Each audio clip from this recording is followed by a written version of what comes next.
수요일 아침 요기요큐의 전광호 전도사입니다. 오늘 우리가 함께 묵상할 본문 말씀은 사사기 7장 1절에서 8절까지의 말씀인데요. 모든 사람은 희망을 품고 미래에 대한 기대를 가지고 하루하루를 살아갑니다. 여러분들도 희망을 꿈꾸고 희망을 노래하고 또 희망을 선포하고 그렇지만 삶의 여정에는 때로는 절망과 실망 또 낙담의 문제에 직면할 때가 분명히 있습니다.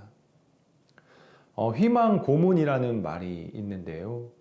희망과 고문이라는 말의 합성어입니다. 어떻게 보면 이 단어가, 이 조합이 어울리지는 않습니다. 이 말을 처음 쓴 사람은 19세기의 환상문학 작가인 이 사람이 희망 고문이라는 단편 소설에서 책 제목으로 사용했습니다. 책 내용을 요약해 보면 유대인 랍비가 고리 대금업으로 많은 부를 쌓았습니다. 유대인 랍비는 남의 돈을 착취하거나 불법적으로 돈을 벌면 안 됐었습니다. 그런데 이 사람은 힘없는 사람들의 돈을 착취했기 때문에 죄로 말미암아 교도소에 가게 되었고 교도소에 갇혀 나올 수 없는 절망적인 상황에 처했습니다. 그런데 어느 날 출구를 발견하게 됩니다. 교도소에서 나갈 수 있었다라는 것이죠.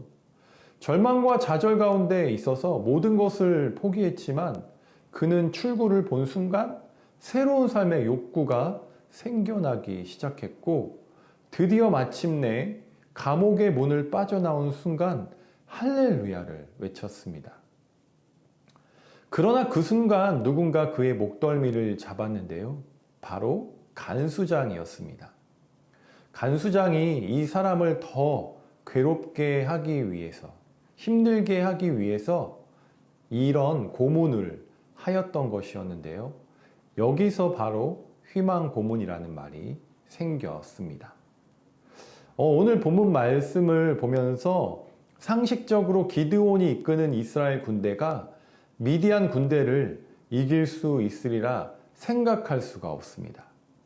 무엇보다 미디안의 침공에 이스라엘의 모든 지파가 힘을 합쳐 저항하지 않았고 기드온도 그렇게 뛰어난 사람이 아니었습니다.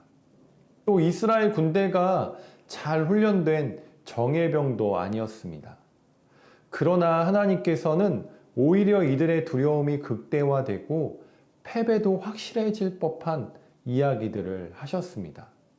어떻게 보면 기드온에게는 굉장한 희망 고문이었습니다. 지금 상황이 힘들고 어려워서 하나님을 찾았습니다.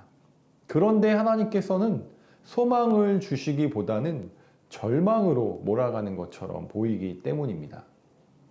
미디안과 전투를 앞두고 32,000명의 사람들이 모였습니다.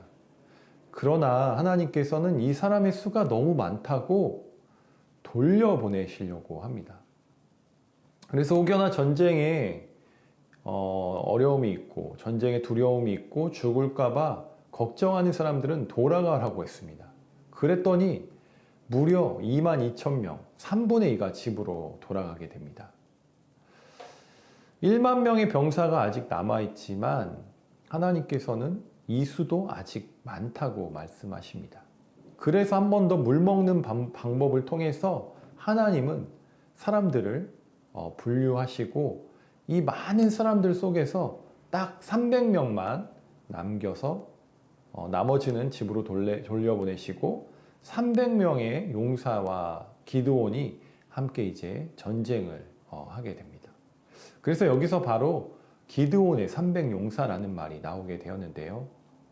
300명으로 수만 명의 미디안 군대와 싸워서 승리하는 것은 절망에 가까운 희망 고문일 것입니다. 그러나 기드온과 300명의 용사들은 하나님 명령에 순종하였습니다. 기드온은 아주 신중한 사람이었음을 어제 말씀을 통해 보았습니다. 여러 번 하나님의 사인과 표징을 구하며 계속 나아왔습니다. 300명의 용사로 이 전쟁을 어떻게 이길까가 아니라 이미 이 전쟁은 승리하였음을 알고 나아갔을 것입니다. 이 전쟁의 승패는 여호와께 달려 있다는 것을 이미 알고 있었을 것입니다. 우리도 분명히 이 세상 속에서 어떻게 그리스도인으로 살아가야 하는지 알고 있습니다. 하나님 말씀에 순종하는 것, 하나님께서 이미 승리를 주셨음을 확신하는 것, 또 하나님을 온전히 신뢰하는 것, 하나님과의 바른 관계를 통해서 하나님께서 나의 피난처시고 방패이시며 산성이심을 고백하며 살아가는 것을 알고 있습니다. 세상에서 실패할 것이라고 생각하는 그런 생각을 갖고 살아가는 사람들은 드물다고 저는 생각합니다. 또 우리도 옆 사람들에게, 또 우리 동료들에게, 동역자들에게 다 잘 될 거야, 할 수 있어, 긍정적으로 이야기합니다. 희망의 이야기를 듣고 나도 이렇게 일어서야지, 성공해야지 라고 생각하는 사람들도 있지만 희망 속에서 다른 절망을 발견하는 경우도 있을 것입니다. 그러나 오늘 말씀을 통해 주시는 하나님의 교훈은 희망은 자신이 바라는 것이고 소망은 흔들리지 않는 믿음의 근거임을 보여주십니다. 기드온이 진정으로 기대하는 소망은 무엇이었을까요? 아마도 그가 믿는 하나님 아버지는 반드시 최선의 것을 주실 것이라는 믿음을 가지고 하나님의 약속을 신뢰하며 끝까지 인내하는 것을 소망했을 것입니다. 이 하나님을 향한 소망을 품고 기드온과 같이 끝까지 믿음으로 살아내시는 여러분들이 다 되시기를 주님의 이름으로 축복합니다. 기도하겠습니다. 사랑의 하나님 아버지, 모든 영광과 찬양을 주님께 올려드립니다. 오늘 말씀을 통해 전쟁의 승패는 여호와 하나님께 있음을 알려주시니 감사합니다. 나의 희망을 품고 세상을 살아가는 것이 아니라 여호와 하나님께 소망을 두고 하나님의 말씀을 순종하는 삶을 살아가게 하여 주시옵소서.